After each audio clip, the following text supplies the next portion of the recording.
ఆదిపురుష్ మూవీకి ఇప్పుడు అన్ని మంచి శకునాలే కనిపిస్తున్నాయి.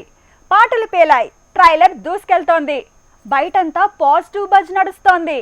అంతా ఓకే, కానీ ఈసారి లెక్క తేడా కొడితే మాత్రం ప్రభాస్ కి కోలుకోలేని దెబ్బ. అదెలా? టేకెలు. ఆదిపురుష్ మూవీకి టీజర్ పంచ్ ఇచ్చింది, కానీ పాట కాపాడింది. ట్రైలర్ పేలింది. మొత్తానికి ట్రైలర్ క్వాలిటీతో అందరి అంచనాలు మారిపోయాయి. ఇక జై శ్రీరామ్ టోటల్ సాంగ్ వల్ల మరింత ప్రమోషన్ దక్కింది. ఆదిపురుష్ కు అంతా ఓకే, కానీ జూన్ 16న అసలు పరీక్ష అంటున్నారు. రామాయణమే సరికొత్తగా ఈ తరానికి ఫిల్మ్ టీం చూపించబోతోంది. అందులో ఫిల్మ్ టీం సక్సెస్ అవుతోందా?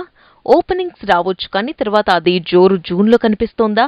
ఇవే డౌట్లు ఫిల్మ్ టీం ని వేధించేలా ఉన్నాయి. సాహోతో పడ్డ పంచ్ నుంచి కోలుకునేలోపు రాధేశ్యామ్తో మరో షాక్ తగిలింది.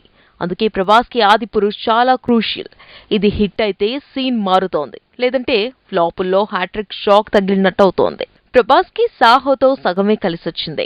రాధేశ్యామ్ గుణపాఠంగా మారింది. అలా కాకుండా ఆదిపురుష్ హిట్ అయితే ఇక ప్రభాస్ కి తిరుగుండదు.